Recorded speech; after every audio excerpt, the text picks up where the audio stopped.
방송에서 제공하는 투자 정보는 투자 판단에 대한 조언입니다. 방송에서 제공하는 주식의 가치, 가격 상승 및 가격 하락에 대해서는 방송사에서 보장하지 않습니다.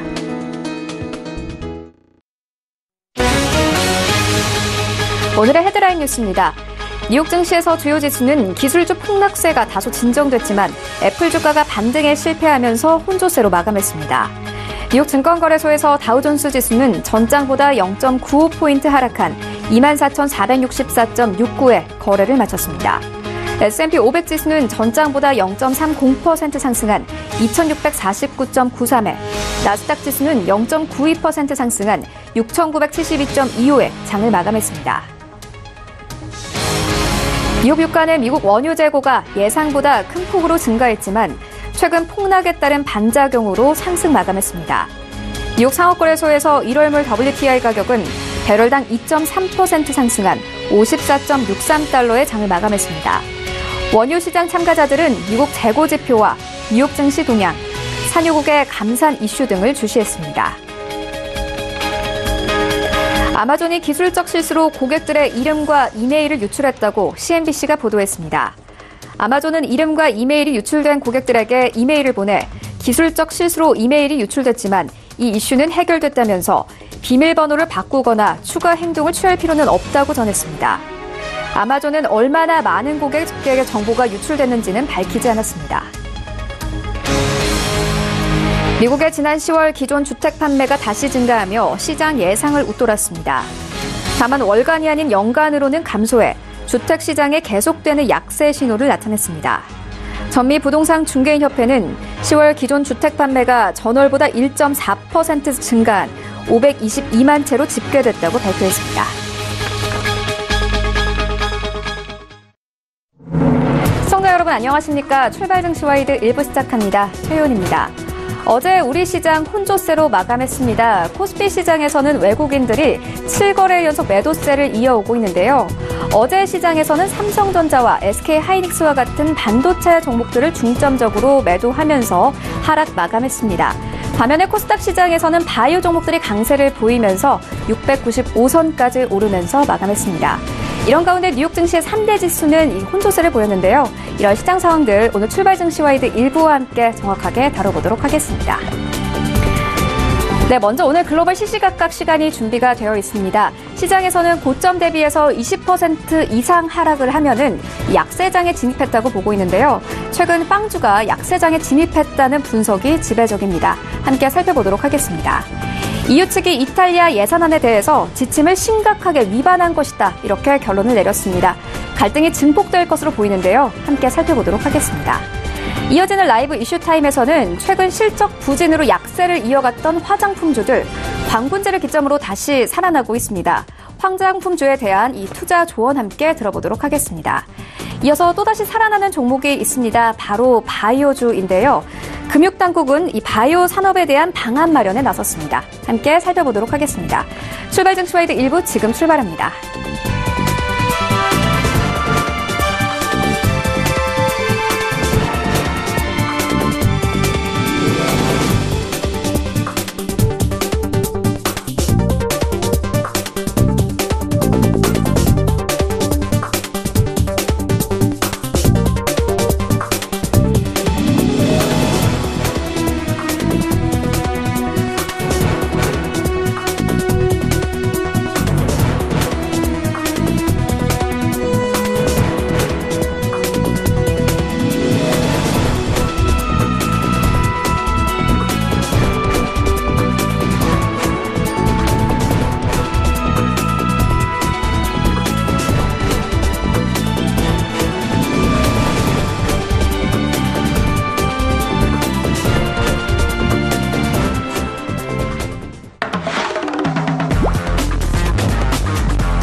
시장의 중심이 되는 이슈를 꼼꼼하게 체크합니다. 글로벌 시시각각 시간인데요. 헌터스 경제연구소 김진석 소장 모셨습니다. 안녕하세요. 안녕하세요.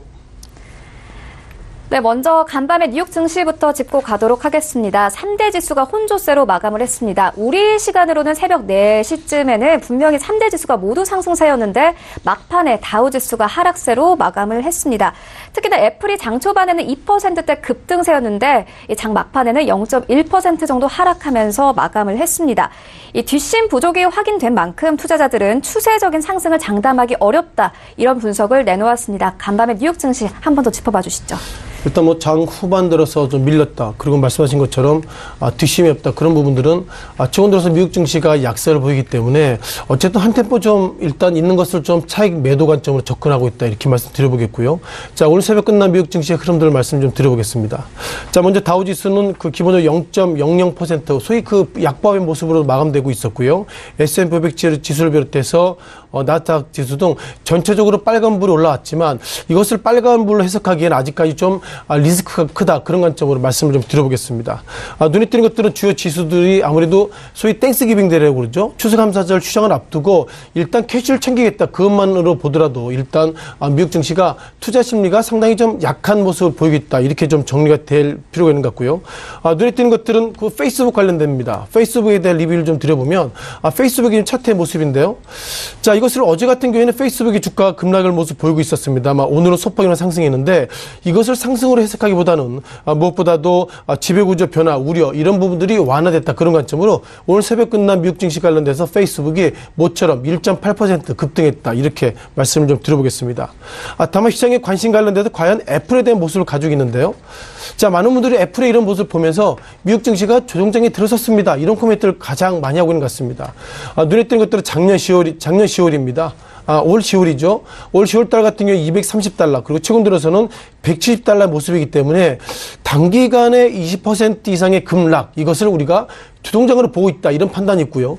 눈에 띄는 것들은 오늘 그래도 기술주가 상대적으로 급등했음에도 불구하고 애플의 주가가 오늘도 0.11% 약세를 모습 보였다는 걸 보면 결국 애플 중심으로 한 미국의 증시 관련돼서 미국 전략가들이 미국 증시는 조정장입니다. 그런 어떤 판단의 근거를 애플이 기본적으로 이끌고 있다 보겠습니다. 또한 유가에 대한 리뷰를 좀 드려볼 필요 있는 것 같은데요. 자, 유가 최근 들어서 상당히 이슈가 많이 있었습니다. 아신 것처럼 사우디아라비아 관련돼서 상당히 노이즈가 많이 있었습니다만 트럼프 대통령이 그동안 했던 말은 뭐였죠? 유가는 지금보다 하락해야 된다. 코멘트가 있는데 유가 하락과 맞물려서 올 10월달 같은 경우에는 배럴당 76달러 그리고 이때 배럴당 76달러 이 시점에는 배럴당 100달러까지 갈 수 있습니다. 이런 코멘트가 있습니다만 최근 들어서의 어떤 유가의 밸런스가 70달러에서 이제는 52달러 어떻게 보면 50달러도 하락할 수 있다. 이런 것을 보면 전체적으로 트럼프 대통령의 어떤 기본적으로 어떤 트렌드가 유가를 약세로 좀 이끌고 있다 보겠습니다. 정리해 보면 트럼프 대통령이 유가를 약세로 보는 이유는 두 가지죠. 무엇보다도 경기가 안 좋은데 유가가 오르면 그만큼 부담이 되죠. 두 번째로는 결국 기준금리를 올리지 못하게 하려고 그러면 유가가 지금보다 하락해야지 기준금리를 올리지 못한다. 그런 관점이기 때문에 오늘 새벽 끝난 미국의 3대 지수 관련돼서 상당히 변화폭이 컸었습니다만 그럼에도 불구하고 아직까지 미국 증시는 상승으로 보기에는 아직까지는 좀 부담이 커지고 있다. 이렇게 정리를 드리겠습니다. 네, 알겠습니다. 아까 잠시 언급을 해주시긴 했는데 빵주 한번 짚어보도록 하겠습니다. 간밤에 저커버그가 자신의 자리를 내놓을 생각이 없고 샌드버그와도 계속 같이 일할 것이다. 이렇게 밝히면서 오늘은 소폭 상승하면서 마감했습니다. 하지만 약세장 진입은 확실합니다. 고점 대비해서 페이스북은 거의 40% 정도 빠졌고 넷플릭스도 40%가량 빠졌습니다. 간밤에도 2% 정도 빠졌거든요. 어떻게 보십니까? 일단 넷플릭스부터 말씀 들어보겠는데요. 작년 한 해 동안 이끌던 것이 소위 그 빵 종목이라고 우리가 좀 트렌드가 있는데요. 페이스북, 아마존, 넷플릭스 그리고 구글 또한 아마존 이런 어떤 종목들을 우리가 이제는 빵 종목이라 나오고 있는데 자, 그 종목이 결국 하락하고 있다. 결국 증시가 하락하고 있다. 이런 어떤 트렌드를 계속 제가 말씀드리고 있는데요. 앞서서 넷플릭스부터 말씀드렸기 때문에 넷플릭스의 최근의 차트 리뷰를 좀 드려보겠습니다. 자, 눈에 띄는 것들은 전일 뉴욕 증시가 상당히 좀 급락했음에도 불구하고 오늘은 아직까지 급등이라고 보기에는 조심스러운 부분이 있고요. 넷플릭스의 어떤 리뷰를 좀 들어보겠습니다.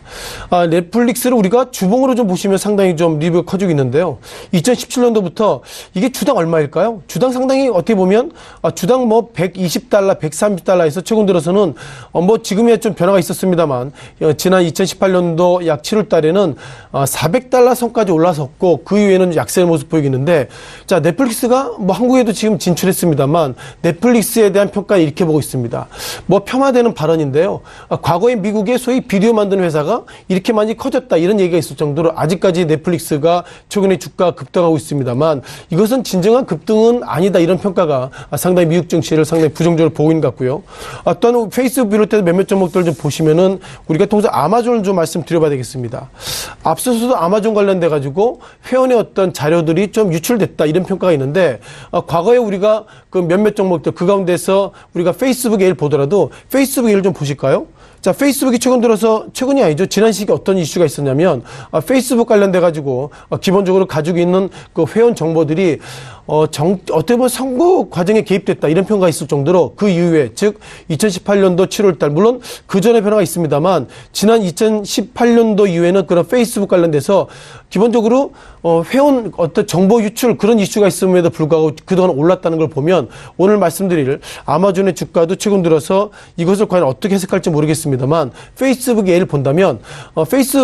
예를 본다면 아마존의 주가가 최근 들어서 약간 약세의 모습 보이는 것은 결국 회원 정보 유출 이런 부분들은 충격이 상당히 그렇게 크지 않을 것이다 이렇게 말씀드려보겠고요. 그러다 보니까 오늘 그런 악재가 있음에도 불구하고 1.4% 아마존의 주가가 상승했다 이렇게 좀 말씀드려보겠습니다. 따라서 주가 상승의 견인인 페이스북을 비롯해서 빵 종목들의 하락은 기본적으로 2018년도 이제는 뭐 3분기 넘어 4분기 들어서는데 과연 최근 들어서 이렇게 주가가 오른 만큼 실적은 과연 그렇게 눈높이가 맞을 수 있을 것인가 이런 것을 보면 최근 들어서 빵 종목들이 너무 오버 베팅했다 이런 관점으로 조금 숨고르기로 들어가고 있다 이렇게 좀 해볼 필요인 것 같고요.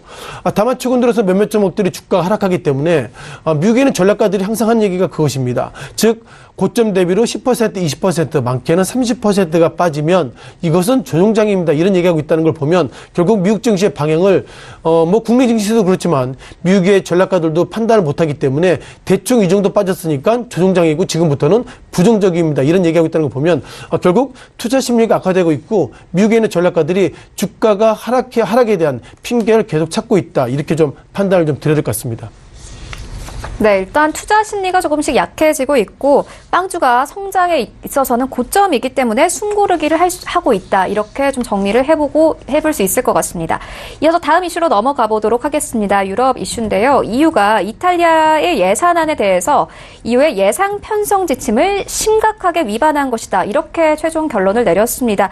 곧 징계 조치에 공식 착수할 것이다. 이렇게 밝히기도 했는데요. 좀 갈등이 증폭될 것 같습니다. 어떻게 보십니까? 일단 뭐 유럽이 뭐 정리가 좀 안 되고 있다 이렇게 보시겠고요. 무엇보다 정리가 안 되는 것이 영국의 그 브렉시트, 즉 영국도 유로존에서 이제 탈피하겠다 이런 어떤 이슈 이후에 예상보다 그 유로존의 리더십들이 좀 깨지고 있다 이렇게 좀 말씀드려보겠고요.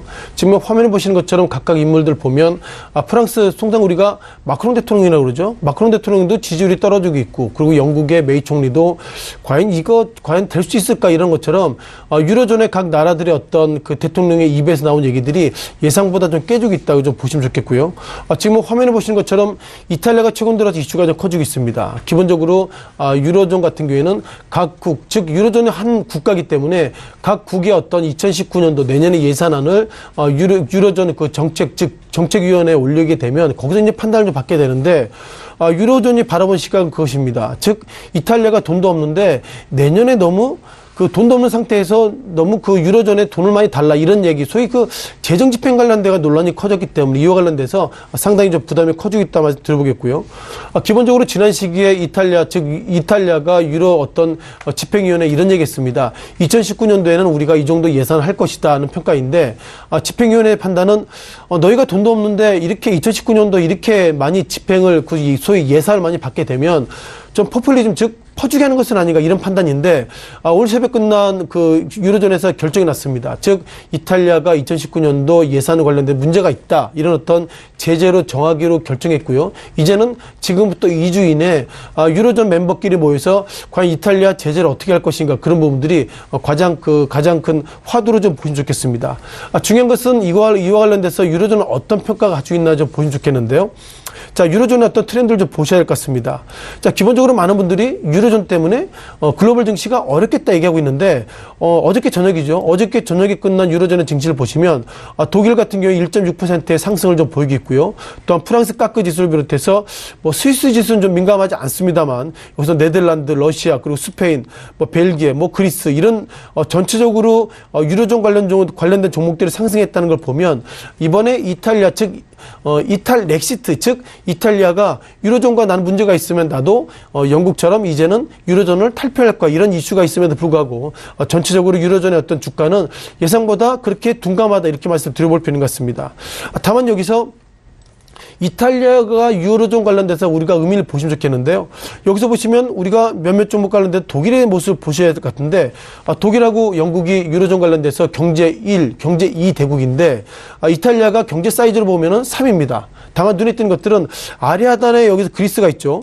자, 그리스 관련돼서 상당히 기본적으로 뭐 유로존 관련돼서 부채 비율이 제일 높은 국가가 1위가 그리스고요. 2위가 이탈리아입니다. 따라서 유로존 입장에서 보면 이것을 과연 경제 대국으로 봐야 될 것인지 아니면 디폴트로 봐야 될 건지 모르겠지만 그리스에 이어서 이탈리아가 이제는 이탈렉스 즉 유로존을 탈피하게 된다면 그만큼 유로존의 어떤 유로존 현상을 커지기 때문에 현재까지 트렌드로 보면 예상보다 좀 충격이 커질 것 같은데요. 어제 저녁 끝난 유로존의 모습을 보면 그렇게 예상보다 시장은 이미 알고 있는 부분이기 때문에 그렇게 큰 리스크가 적다 이렇게 보겠습니다. 다만 유로존의 페이퍼를 보시면은 기계적인 코멘트가 나오고 있는데요. 이탈리아의 어떤 위기가 소위 포르투갈 그리고 스페인 이런 쪽에 상당히 주변국으로 전이될 수 있다 이런 평가가 있습니다만 어제 끝난 유로존의 트렌드를 보면 아직까지는 좀 둔감하다 이렇게 말씀을 드리겠습니다. 네, 알겠습니다. EU 이슈 짚고 왔는데 하나 더 짚고 가보도록 하겠습니다. 유가 관련해서인데요. 아까 전에 말씀해 주신 대로 이 트럼프 대통령은 계속 유가 하락 압박을 계속 지속을 하고 있습니다. 이제는 뭐 사우디의 카쇼크지 사태를 이용을 해가지고 노골적으로 사우디 유가 인하를 강하게 주문하고 있는 상황입니다. 간밤에 트위터를 통해서는 뭐 사우디 고맙다, 더 내리자 이렇게까지 말을 했거든요. 이렇게 되면 이제 오펙에서 감산하기가 좀 어려운 거 아닙니까? 일단 요거 유가는 좀 약간 설명을 좀 필요할 것 같은데요. 자, 유가가 통상 오펙을 중심으로 한 어떻게 보면 원유 회원국 그리고 비오펙이죠. 러시아 이런 서로 갈등이 있는 것 같습니다. 러시아는 그동안 미국 관련돼서 소위 트럼프 대통령 선거 관련돼 개입됐다 이런 부분들이 상당히 고민을 가지고 있고 오펙은 기본 전제가 저거죠. 유가를 올리려고 그러면 어떻게 되죠? 감산해야 됩니다. 다만 감산해야 되는데 사우디아라비아가 어떻게 보면 오펙 관련돼 소위 종주국인데 트럼프 대통령은 그동안 사우디 관련돼 상당히 압박을 했습니다. 앞서 말씀하신 것처럼 언론인 사례 관련돼서 사우디아라비아 문제가 있다 이런 판단이기 때문에 트럼프 대통령이 어떻게 보면 사우디아라비아를 예상보다 압박을 해가지고 유가를 어떤 핸들링할 수 있는 어떤 계기로 만들 수 있다고 말씀드려볼 수 있는 것 같고요. 자, 보시는 것처럼 유가의 트렌드가 2018년도 10월달 즉 앞서도 잠깐 말씀드렸습니다만 WTI 즉 배럴당 76달러까지 갔을 때 많은 전략가들이 이제는 사우디아라비아가 문제가 있다면 유가는 지금보다 상승할 것이다 이런 평가가 있고요. 즉 유가가 상승하게 되면 한국을 비롯해서 글로벌 경제는 좀 유가가 오르는 대신에 상당히 기본적으로 물가에 대한 부담이 많을 것이다 이런 평가가 있는데 예상보다 유가가 좀 하락하고 있습니다. 유가가 하락했던 기본적인 시그널은 앞서 잠깐 얘기했던 것처럼 트럼프 대통령이 유가 하락이 고맙다는 시그널을 보이기 때문에 현재 사우디아라비아가 트럼프 대통령 눈치를 볼 수밖에 없습니다. 따라서 트럼프 대통령이 글로벌에 대한 시그널을 유가는 하락해야 된다 그런 시그널을 보이기 때문에 유가가 뭐 사우디를 중심으로 해서 예상보다 유가 하락되고 있는 것 같고요. 제가 볼 때 오펙은 유가를 감산하던 동결하던 미국도 이제는 어떻게 보면 지난 10월 달까지 데이터를 보면 미국이 제 1위의 산유국입니다. 물론 기본 산유국이라기보다 샌드페이퍼 즉 어떻게 보면 이런 쪽을 통해서 상당히 산유국이 되기 때문에 이제는 트럼프 대통령은 금리 인상을 막기 위해서는 유가는 지금보다 하락해야 되는 것을 보면 오펙이 아무리 감산이나 이런 부분 있다 하더라도 트럼프 대통령의 눈치를 사우디아라비아가 보기 때문에 유가는 지금보다 하락할 여지가 많다 이렇게 말씀을 좀 드려야 될 것 같습니다. 네, 알겠습니다. 유가까지 함께 짚어보고 왔습니다. 지금까지 헌터스 경제연구소 김진석 소장이었습니다. 고맙습니다. 고맙습니다.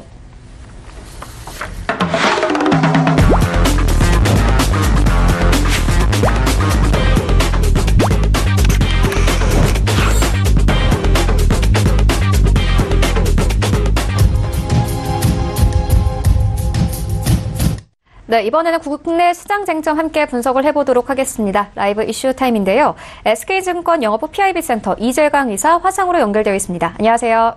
네, 안녕하십니까. 네, 먼저 오늘장 분위기 한번 살펴봐 주십시오. 네, 많은 투자자분들이 저도 뭐 증권사에 아직 현역으로 있습니다만 요즘처럼 어려운 장이 없었다 하는 표현을 많이 하십니다. 제가 보기에도 그렇습니다. 그런데 우리가 되돌아보면 그 어느 때도 쉬웠던 장은 없었던 것 같아요. 그때가 가장 어려웠던 것 같습니다. 지금도 마찬가지가 아닌가 생각이 됩니다. 그래서 장시간 증권업에 종사하면서 투자자들하고 몸으로 부딪혀보고 그리고 제가 시황을 말씀드려 보더라도 그렇게 녹록하거나 이 장은 참 쉽다 하는 장은 별로 없었던 것 같습니다. 그만큼 시장 자체가 어렵다는 얘기죠. 자, 그렇다고 본다면 지금도 마찬가지가 아닌가 생각이 됩니다. 다만 그 어려움을 여러분이 어떻게 극복하느냐가 더 문제가 되지 않을까 이렇게 생각이 됩니다. 자, 토론이 좀 길었네요. 이렇게 길었던 이유는 뭐냐면요. 지금부터 제가 말씀드리는 말 때문에 그렇습니다. 이제는 여러분께서 조금만 신경을 쓰신다면 수익을 낼 수 있는 장이 오고 있는 것이 아닌가 하는 느낌을 강하게 받습니다. 다시 말해서 이제 연말 반등장을 대비해서 주가가 상승 가능성이 굉장히 높아지고 있기 때문에 이 상승장을 이용해서 조금만 분석을 하신다면 여러분에게 수익이라는 단꿀을 줄 수 있는 그런 시장이 전개될 가능성이 높다. 이런 말씀을 먼저 드립니다. 네, 조금만 신중하면 수익을 낼 수 있는 장이다 이렇게 말씀을 해주셨는데 그래도 이사님의 말씀을 계속 따라가 보니까 시장이 그래도 이전보다는 조금씩 좋아지고 있다 이렇게 조금 생각을 해볼 수 있을 것 같습니다.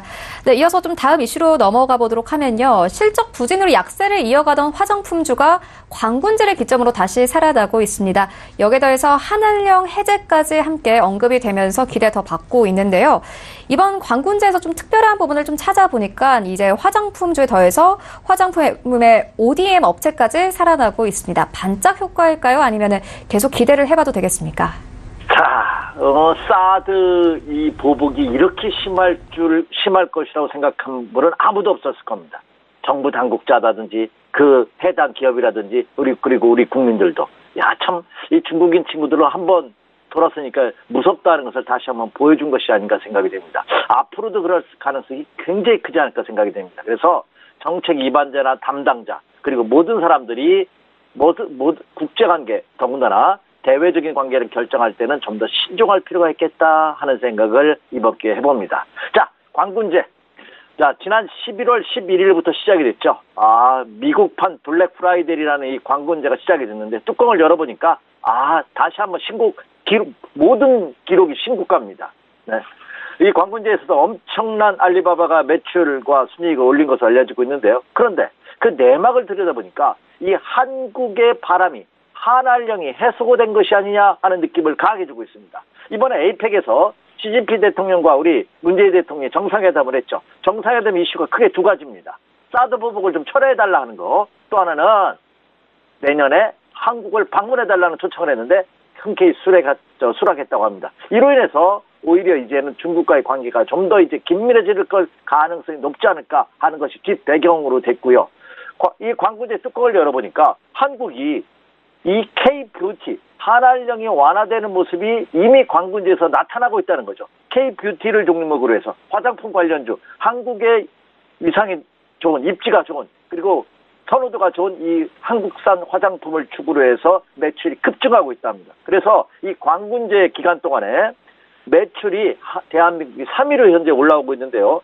지난해 5위였던 것이 2단계 뛰어오르는, 지난해 3위였던 호주와 4위였던 독일을 제치고 현재 광군제에서 한국이 매출 3위를 보이고 있다는 점은 굉장히 의미심장한 것이 아닌가 생각이 됩니다. 그래서 한알령 해제 가능성이, 본격적인 해제죠. 가능성이 거론되면서 한국산 제품들이 불티나게 팔리고 있는 그런 모습입니다. 특히 그 랠리를 이끌고 있는 것이 화장품이죠.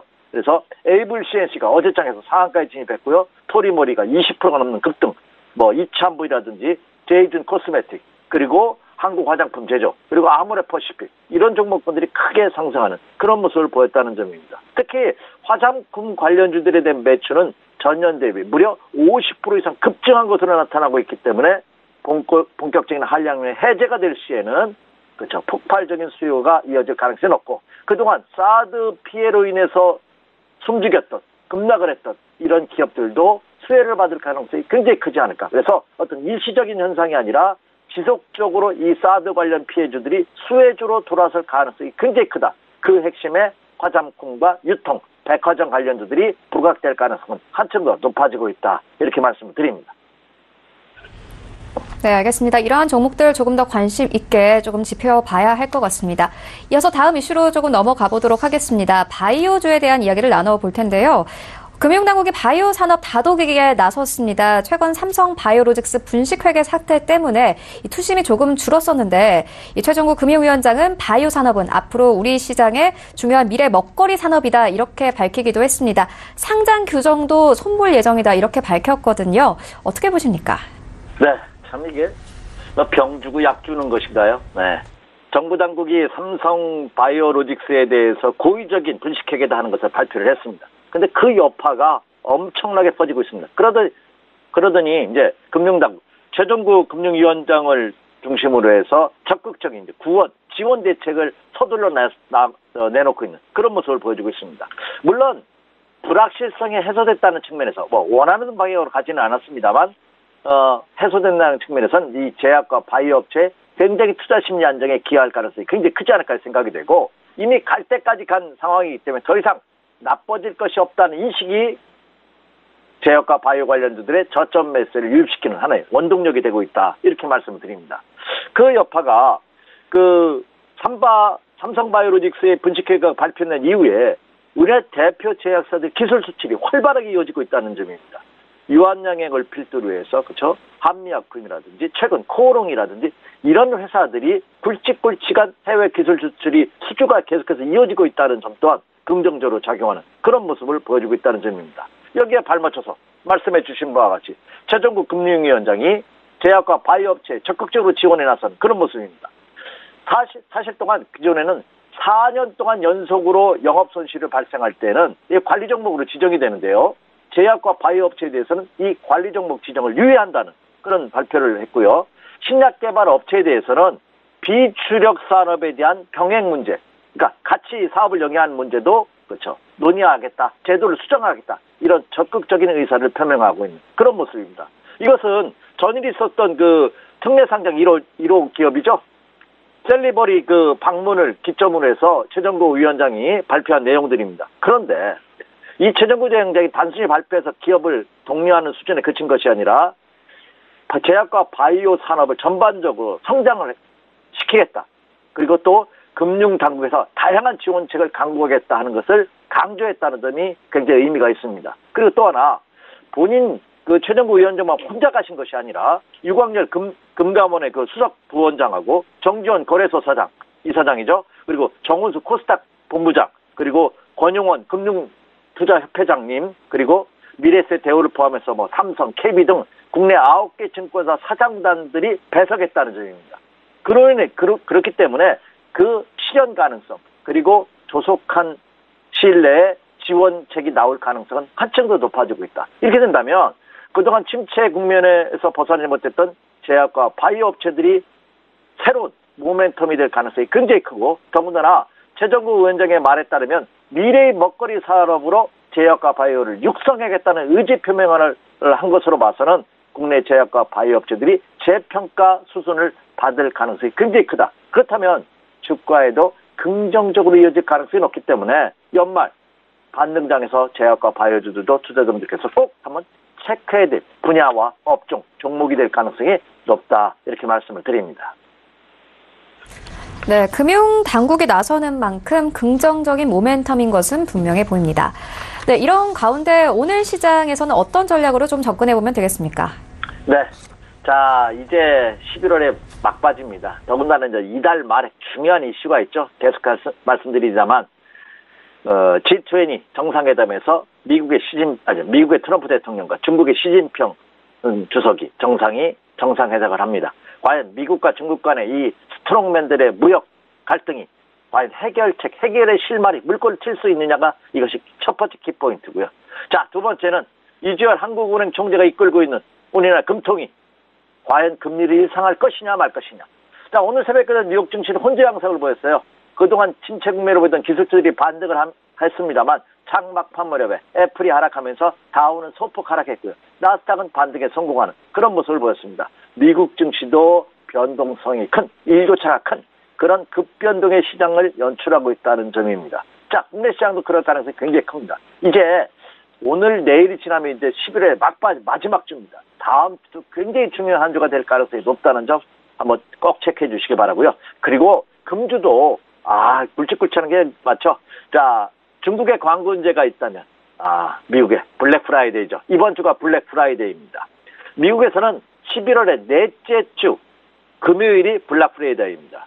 그래서 이 블랙 프라이데이를 기점으로 해서 본격적인 쇼핑 시즌에 들어갈 가능성이 없습니다. 그래서 이번 주 금요일이 우리나라 시간으로 23일입니다. 23일 미국 시간으로 현지 시간 23일이 블랙 프라이데이고요. 그 다음 주 월요일 그러니까 현지 시간으로 26일이 사이버 먼데이입니다. 그러니까 온라인을 통해서 80%까지 최대 세일 행사를 하죠. 그래서 본격적인 쇼핑 시장이 지속됐다는 점이고요. 그리고 그에 앞서 22일 날은 기독교인들의 축제 중에 하나죠. 추수감사절이 있습니다. 22일. 그래서 미국 시간으로 22일, 우리나라 시간으로 23일이죠. 내일은 휴장입니다. 미국 시장이. 그리고 그 다음날 금요일장은 반장밖에 열리지 않습니다. 그렇다면 거의 이번 주는 미국 시장이 거의 엔딩하지 않았나. 그래서 다음 주 월요일 시초가가 굉장히 중요할 가능성이 높습니다. 그래서 미국 시장도 다음 주가 분기점이 될 가능성이 높다. 국내 시장도 마찬가지일 가능성이 높기 때문에 금주는 조금 더 한번 여러분 시장에 그리고 정세에 관심을 가지면서 분석을 좀 더 철저하게 해주십시오. 이렇게 말씀을 드립니다. 자, 그리고 또 하나 중요한 거 원달러 환율 동향입니다. 국내 증시는 외국인에 의해서 좌지우지된다고 해도 과언은 아닙니다. 부인할 수가 없죠. 자, 원달러 환율 동향이 그나마 안정적인 모습을 보이고 있다는 점이 하나 위안은 됩니다만 어제장에서도 5원 80전이나 급등했어요. 그래서 1131원 60전으로 마감을 했습니다. 1130원대를 다시 돌파하는 모습입니다. 1130원대 이렇게 고공행진에 해서는 주가의 상승은 제한적일 수밖에 없습니다. 1020원대, 저는 1010원에서 왔다 갔다 했으면 좋겠지 않나. 1100원대에서, 1110원대에서. 그 사이에서 왔다 갔다 하는 것이 가장 좋은데요. 지금 1130원을 넘어서고 있다는 점입니다. 그래서 이 원달러 환율 동향도 계속 여러분 체크하시면서 매매 타이밍 잡으시는데 여러분 참고하시 주시기 바랍니다. 이렇게 말씀을 드립니다. 자, 이제 결론입니다. 제가 금주와 다음 주까지 체크할 사항을 언급을 해드렸고요. 그럼 전략은 어떻게 세워야 되냐 하는 겁니다. 이미 전략은 앞섰어도 최악의 상황은 지났다는 말씀 드렸습니다. 그렇지만 어려운 장이다. 그래서 초보 투자자분들은 하지 마라 했던 것이 이제까지 제 전략입니다. 그런데 이제는 초보 투자자분들도 하셔도 될 가능성이 높습니다. 자, 왜냐? 충분히 싸게 살 수 있는 기회가 지금의 장이 아닌가 생각이 됩니다. 저는 여러분에게 앞서서 추세적인 매매 전략을 굉장히 강조해 드립니다. 추세가 꺾였다 싶으면 쉬는 게 좋습니다. 그게 정석입니다. 그 반짝값 벌로 들어갔다가 기둥불이 뽑힌다는 표현도 제가 썼습니다만 의미가 없습니다. 상승장에서는요, 너무 단기 매매에 치중하는 거 좋지 않습니다. 그냥 묻어두고서 끝까지 가는 추세 이탈 때까지 끝까지 수익을 창출하는 이런 전략이 좋습니다. 근데 지금은 어떠냐? 지금은 단기 매매 이외에는 대안이 없습니다. 그렇기 때문에 초보 투자자는 하지 말라고 말씀드렸던 겁니다. 근데 어제까지 굉장히 어려웠어요. 근데 오늘부터는 좀 더 눈에 보이는 종목이 나타날 가능성이 높다. 그래서 풀베팅은 아니다 하더라도 여러분의 투자 자금 중에서 한 50% 절반 정도 자금을 가지고서 그렇죠. 치고 빠지는 이런 전략도 가능할 것으로 보입니다. 왜냐? 보이는 종목분들이 눈에 나타나기 시작했다는 것이 그 징조가 아닌가 생각이 됩니다. 키포인트는 이제는 실적장입니다. 유동성장은 이미 끝났습니다. 유동성장이라는 것은 모든 종목이 돈의 힘에 의해서 너도 갔으니까 나도 갈래. 나도 가니까 너도 가고. 이런 장이 아니라 이제는 철저하게 1등주 이외에는 가지 않는 그런 장이 펼쳐지고 있다는 점입니다. 그래서 그 종목을 골라야 되는데 이제까지는 오는데 그 종목의 윤곽이 서서히 나타나고 있다는 점입니다. 자, 제가 지금부터 말씀드리는 종목을 중심으로 해서 여러분 한번 수익을 한번 내보시기 바랍니다. 이렇게 말씀을 드립니다. 첫 번째는 쇼핑 관련주입니다. 모두에도 제가 본격적인 쇼핑 시즌이 미국에서 시작되고 있다는 말씀 드렸습니다. 광군제의 열풍이 블랙 프라이데이도 이어질 가능성이 굉장히 큽니다. 아마 이제 해외 뉴스에서 블랙 프라이데이 개장 첫날 그 백화점이라든지 쇼핑몰에 많은 사람이 길게 줄 늘어섰다가 개장하자마자 막 물밀듯 들어오는 그 해외 그 특파원들의 뉴스 자료를 여러분 조만간 보실 겁니다. 그만큼 이 미국의 블랙 프라이데이도 큰 파장을 일으킬 가능성이 높고 전체 매출, 1년 매출이 20-30% 이상이 이번 시즌에 일어날 가능성이 굉장히 크다는 점입니다. 그렇다면 쇼핑 관련주들 눈여겨보셔야죠.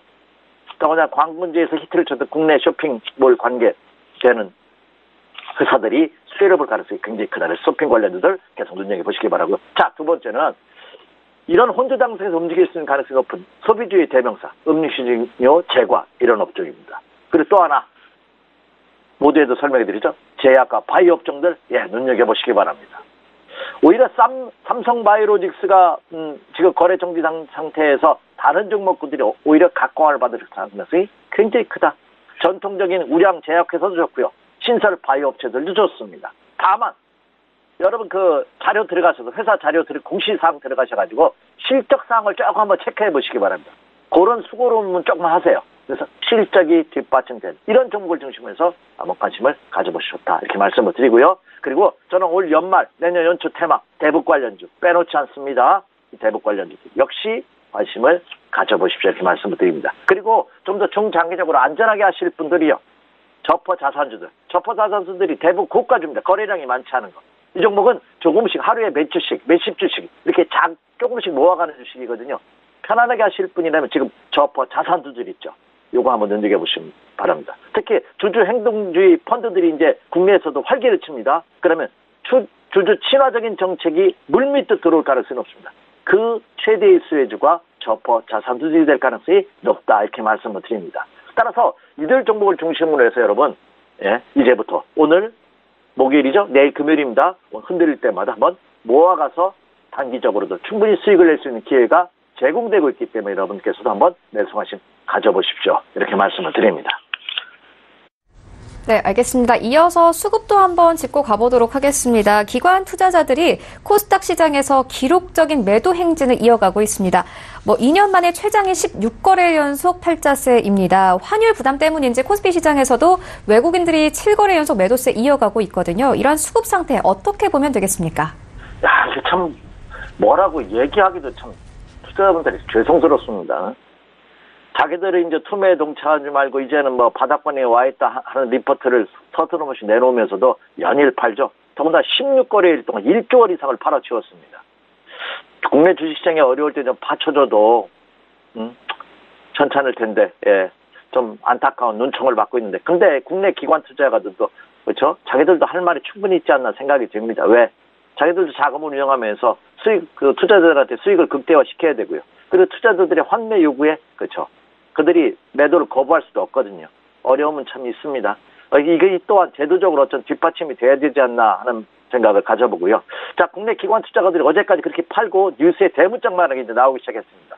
오늘부터는 이들도 팔기가 굉장히 어렵지 않을까 생각이 됩니다. 그래서 오히려 이것은 호재가 될 가능성이 굉장히 크다. 더군다나 이미 주가가 상당폭 저평가되어 있기 때문에 말씀해 주신 바와 같이 국내 기관 투자가들이 16거래일 연속 사상 최대 규모로 코스닥 시장에서 매도를 지속했다 하는 보도가 나간 이후에는 그들도 섣불리 매도할 가능성이 상대로 적어진다는 측면에서 본다면 이 또한 그렇죠 단순히 악재로 치부하기에는 그렇죠 그럴 필요가 없다. 오히려 이것이 국내 기관 투자가들이 그동안 매도에서 벗어날 수 있는 하나의 구실을 만들어줄 가능성도 굉장히 크다는 점입니다. 그렇기 때문에 오히려 국내 기관 투자가들이 이때까지 코스닥 시장의 매도는 매수로 전환될 가능성도 한층 더 높아지고 있다. 이렇게 보는 것이 정확한 표현이 아닌가, 생각이 아닌가, 전략이 아닌가 이렇게 생각이 됩니다. 네, 알겠습니다. 지금까지 4가지 이슈 모두 짚고 왔습니다. 지금까지 SK증권 영업부 PIB센터 이재광 이사와 함께했습니다. 고맙습니다. 네, 감사합니다. 네, 1부는 여기서 모두 마치도록 하고요. 잠시 후 2부에서는 전문가들과 함께하는 종목 라이브쇼, 라이브 매매 타임이 이어집니다. 여기에 대해서 오늘장에서 가장 큰 이슈물이라고 있는 특징주까지 꼼꼼하게 살펴봐 드리겠습니다. 채널 고정해 주시고요. 저희는 잠시 후 2부로 다시 찾아오도록 하겠습니다.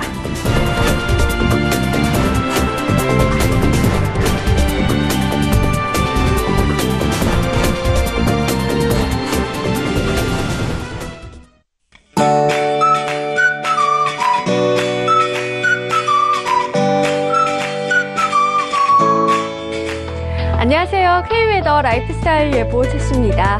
오늘은 어제보다 추위가 누그러집니다. 서울의 아침 기온 3도로 어제보다 높겠고요. 전주 역시 4도로 추위는 없겠습니다. 다만 전국적으로 비 소식이 있어서 활동에 불편이 우려되는데요. 오전 한때 빗방울이 떨어지다 오후에 중부와 호남부터 비가 시작되겠고요. 저녁에 전국으로 확대되겠습니다. 비 양은 중부지방 10에 30, 그 밖에 전국 5mm 내외가 되겠습니다. 비가 지난 뒤에는 날이 부쩍 쌀쌀해지겠는데요. 주말에는 올가을 들어 가장 추운 날씨를 보이겠습니다. 추위 대비 단단히 하셔야겠습니다. 내일 기압골의 영향으로 비가 내리다 자정부터 기압골의 영향에서 벗어나면서 중부와 호남 지방의 비는 대부분 그치겠고요. 그 밖의 지방은 모레까지 이어지겠습니다. 다음은 자세한 지역별 오늘 날씨를 나절예보를 통해서 살펴보겠습니다. 중부지방 빗방울이 떨어지다 오후에서 자정 사이 비가 내립니다. 낮 기온은 서울 9도, 대전과 정주 10도가 예상됩니다. 동해안 지방도 오후부터 비가 내립니다. 이 비는 자정까지 이어지겠습니다. 남부는 저녁부터 비가 내려 호남은 자정에 그치겠는데요. 영남과 제주도는 계속 이어지겠습니다. 낮 기온은 부산 15도를 보이겠습니다. 전해상에 비가 내리는 가운데 물결은 서해와 남해상에서 높게 일겠고요. 동해상에서도 다소 높게 일 것으로 보입니다. 내일 목요일에는 날이 다시 쌀쌀해지기 시작합니다. 서울의 아침 기온 영하 1도까지 떨어지겠고 모레 금요일에는 영하 3도로 올가을 최저 기온을 경신할 것으로 전망됩니다. 옷차림 따뜻하게 하시기 바랍니다. 날씨였습니다.